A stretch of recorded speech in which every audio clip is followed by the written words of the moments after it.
꽤 무더운 날씨가 계속됩니다. 피하고 싶은 더위이지만 곡물과 과일의 결실을 위해서는 없어서는 안 될 조건이기도 합니다. 한두 달 후면 우리에게 기쁨을 가져다 줄 풍성한 과일과 곡식이 준비되는 기간이라고 여기면 좀 더 수월하게 더위를 이길 수 있지 않을까요? 오늘 묵상할 말씀은 이사야서 39장 1절부터 8절입니다. 제가 읽어드리겠습니다. 그때 발라단의 아들 바벨론 왕 무로닥 발라단이 히스기야가 병들었다가 나았다 함을 듣고 히스기야에게 글과 예물을 보낸지라. 히스기야가 사자들로 말미암아 기뻐하여 그들에게 보물 창고 곧 은금과 향료와 보배로운 기름과 모든 무기고에 있는 것들을 다 보여주었으니 히스기야가 궁중의 소유와 전 국내의 소유를 보이지 아니한 것이 없는지라. 이에 선지자 이사야가 히스기야 왕에게 나와 묻되 그 사람들이 무슨 말을 하였으며 어디서 왕에게 왔나이까 하니 히스기야가 이르되 그들이 원방 곧 바벨론에서 내게 왔나이다 하니라. 이사야가 이르되 그들이 왕의 궁전에서 무엇을 보았나이까 하니 히스기야가 대답하되 그들이 내 궁전에 있는 것을 다 보았나이다. 내 창고에 있는 것으로 보이지 아니한 보물이 하나도 없나이다 하니라. 이사야가 히스기야에게 이르되 왕은 만군의 여호와의 말씀을 들으소서. 보라, 날이 이르리니 내 집에 있는 모든 소유와 내 조상들이 오늘까지 쌓아둔 것이 모두 바벨론으로 옮긴 바 되고 남은 것이 없으리라 여호와의 말이니라. 또 내게서 태어날 자손 중에서 몇 사람이 사로잡혀 바벨론 왕궁의 환관이 되리라 하셨나이다 하니 히스기야가 이사야에게 이르되 당신이 이른 바 여호와의 말씀이 좋소이다 하고 또 이르되 내 생전에는 평안과 견고함이 있으리로다 하니라. 오늘 말씀을 읽으면서 사람은 참 얄팍한 존재이구나 라고 하는 생각을 새삼하게 됩니다. 큰 은혜는 곧 잊어버리고 마치 자신이 모든 것을 이룬 양, 또 스스로 모든 것을 할 수 있는 양 쉽게 착각하는 존재인 것 같습니다. 바로 앞 38장에서 히스기야 왕은 죽을 병이 걸렸을 때에 하나님께 전심으로 기도합니다. 그러자 하나님이 그의 기도를 들으시고 그의 눈물을 보시고 15년간의 수명을 연장시켜 주셨습니다. 병 나음에 대해서 히스기야는 38장 20절에 이렇게 고백했습니다. 여호와께서 나를 구원하시리니 우리가 종신토록 여호와의 전에서 수금으로 나의 노래를 노래하리로다.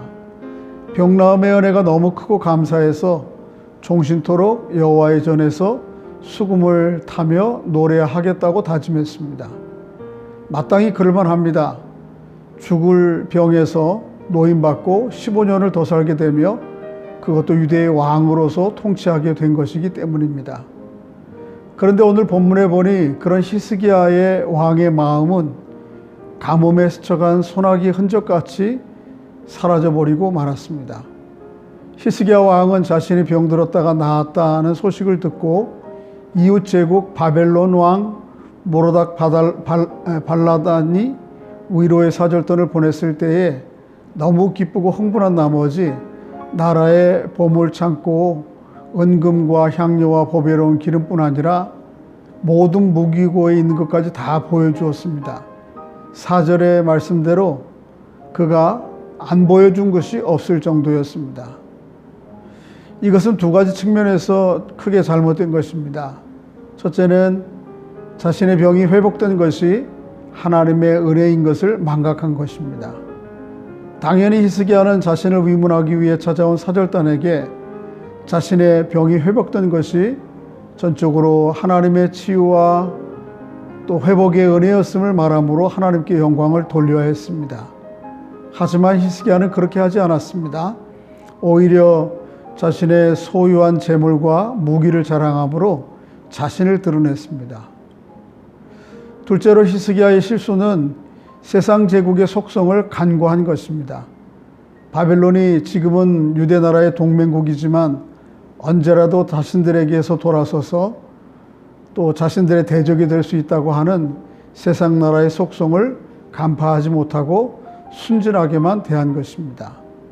실제로 이후에 유다 나라는 이사야 선지자의 선포대로 대적으로 돌변한 바벨론에 의해 나라를 빼앗기고 또 히스기야 왕의 후손들은 포로로 잡혀가고 맙니다. 하나님의 은혜는 금방 잊어버리고 자기의 의, 자기 자랑, 자기 도취에 이르게 하는 이런 이기적인 본성의 끌림은 히스기야 왕만이 아니고 또 여러분과 저에게도 동일하게 작동하고 있는 것 같습니다. 잠언 4장 23절 무릇 지킬 만한 것 중에 더욱 내 마음을 지키라 생명의 근원이 이에서 남이라 라는 말씀같이 깨어 있어 분별함으로 마음을 지키지 않는다면 우리도 히스기야와 유사한 전철을 밟을 수 있지 않을까 생각됩니다. 바울은 에베소서 2장 8절에서 이렇게 기록합니다. 너희는 그 은혜에 의하여 믿음으로 말미암아 구원을 받았으니 이것은 너희에게서 난 것이 아니요 하나님의 선물이라. 그렇습니다. 여러분과 제가 구원받은 것은 하나님의 은혜 때문입니다. 예수 그리스도를 통해 하나님의 자녀가 되는 궁극적인 구원만이 아닙니다. 살아가는 동안 겪는 모든 고난에서 벗어나고 회복되는 것 역시 하나님의 은총이요 선물입니다. 오늘도 처한 모든 공경에서 일으키시고 회복하실 하나님의 은총을 기대하며 하루를 시작할 수 있기를 축복합니다. 기도하겠습니다. 하나님 아버지, 돌아보면 지금 저희가 이 자리에 있는 것은 전적인 하나님의 은혜입니다. 은혜가 아니면 설명될 수 없는 지난 날들이 수북합니다. 그럼에도 불구하고 그 은혜를 쉽게 잊고 자기의 의로움, 자기 자랑, 도취에 빠지곤 하는 저희들을 긍휼히 여겨 주십시오. 지금까지 베푸신 하나님의 은혜가 오늘 그리고 저희들의 남은 생애 동안에도 함께 하실 것을 깊이 신뢰할 수 있도록 도와주십시오. 예수 그리스도의 이름으로 기도드립니다.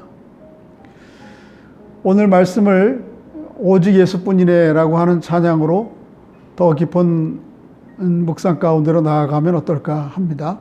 오늘 하루도 덥겠지만 말씀 생각하시고 묵상하는 가운데 넉넉히 승리하시기 바랍니다.